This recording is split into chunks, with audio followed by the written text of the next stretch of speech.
Welcome to Firearms Friday, coming to you from the Wyoming State Museum here in Cheyenne. My name's Evan Green. I'm the firearms historian for the museum. And because I've about finished looking at the 300 and some firearms in the museum's collection, staff asked me if I would be interested in moving on to do some research and evaluation of the edged weapons in the museum's collection. So I've been looking at swords, bayonets, trench knives, and I've gotten really involved in that. The fascinating history, particularly of swords, and the impact that they've had and continue to have on the culture of countries around the world. Still a major implement or artifact in many ways in the United States. U.S. military officers in their dress uniforms still carry a sword. It's primarily an emblem of rank. At this point, swords haven't really been a thing in combat for over 100 years. The Civil War was kind of the high point for the United States use of swords, which were then supplanted and possibly replaced by repeating handguns for close quarter combat. So there are basically two major divisions in the world of swords. Well, three if you can't count fantasy swords, which are out there and available. But there were military swords used and intended for use in combat. And then there are swords whose sole purpose was ceremonial. The general term for those are fraternal swords because they were purchased or gifted to individuals who were inducted into fraternal organizations, like the Masons, the Knights Templar, the Knights of Pythias. Ancient Order of United Workmen was one of the early ones. So, ceremonial swords and fraternities. Many of these fraternal organizations were founded after the Civil War with the intention of giving support, both moral perhaps, and financial, to Civil War veterans and their families. So they provided things like limited insurance. They provided, in some cases, benefits to widows. They provided, in some cases, burial funds for Civil War veterans. And again, a lot of these were founded by Civil War veterans. So we have a couple examples of fraternal swords that we'll look at. These both happen to be Knights Templar swords. And this one is particularly interesting to me, even though it's severely damaged. This is, again, a Knights Templar sword, and it belonged to a guy named Benjamin Franklin Fowler. His name is inscribed, B.F. Fowler is inscribed on the blade. It's very difficult to read because of the corrosion. So who was B.F. Fowler? Well, for one thing, he was the Wyoming Attorney General from 1895 to 1898. He was also the first prosecuting attorney of Crook County, Wyoming. And if you've followed our videos, as I hope you have, you will know that we have a Remington 1875 revolver that was owned by Sheriff Jim Ryan, the first sheriff of Crook County, who arrested Harry Longbaugh for stealing a horse, a saddle, and a rifle from a cowboy.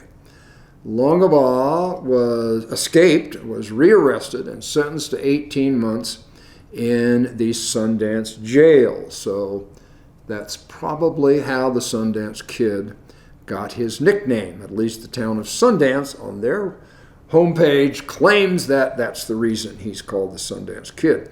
So if Benjamin Fowler was the first prosecuting attorney in Crook County, I think it's highly likely that he's the guy who prosecuted the Sundance Kid.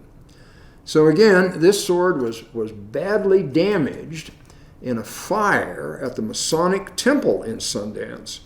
And I thought, well, let's find out when that fire happened. Couldn't find anything. I called the curator of the museum in Sundance and told him who I was and what I wanted. And he said, I've been trying to figure out when and where that fire was and haven't had any luck. So anyway, it was severely damaged along with its scabbard in a fire. And as we did that research, we found that it was not uncommon to have a fire at a Masonic temple. Those guys needed to be a lot more careful with their candles or whatever. So anyway, badly damaged. So let's look at one that is intact and in very good condition. And the thing about these fraternal swords is they are covered with emblems representing aspects of the culture of that particular fraternal organization. It's fairly common for them to have this plumed knight's head or knight's helmet as the pommel. You'll see that this one, if you look closely, the ring that holds this chained knuckle guard is held in the mouth of a lion, so there is that emblem. And on this side is a Christian cross in the handle. I think this is probably a bone handle and not ivory. And on this side are entwined initials AG for Andrew Gilchrist, who was the owner of this sword. But again, lots of symbols. There's a knight's breastplate here. There's a knight here. There's a crown with a cross through it, which is the main symbol of the Knights Templar. So I think we'll do, after we do the main video, we'll do some close-ups of some of these emblems, because they're quite interesting and indicative, and all have meaning to the people who were involved with the Knights Templar in Cheyenne. And almost all of these swords have the owner's name inscribed here. So Andrew Gilchrist was an early pioneer. He was involved in the Union Colony that was founded by Nathan Meeker, now Greeley, Colorado. He then moved to Wyoming and established a ranch on Pole Creek, and later moved to an area west of Cheyenne. At one point, he had control of 185,000 acres of land. So he was, in addition to being a member of the Knights Templar, he was an important person in the early cattle industry in Laramie County. I think it's interesting that this would be a knuckle guard on an actual sword, but it's merely a decorative chain at this point. And again, indicative that this sword was for ceremonial purposes and never intended to be involved in a sword fight. So, Knights Templar, Fraternal Swords. Thanks for watching. If you have any questions or comments, please put them in the space below. And if you have other information or other reference material on swords, I'd be glad to hear that, because a lot of times when I go online and try to look for the history of swords or particular swords or the culture of swords, what I get are a lot of video games and fantasy books. So anyway, thanks for watching.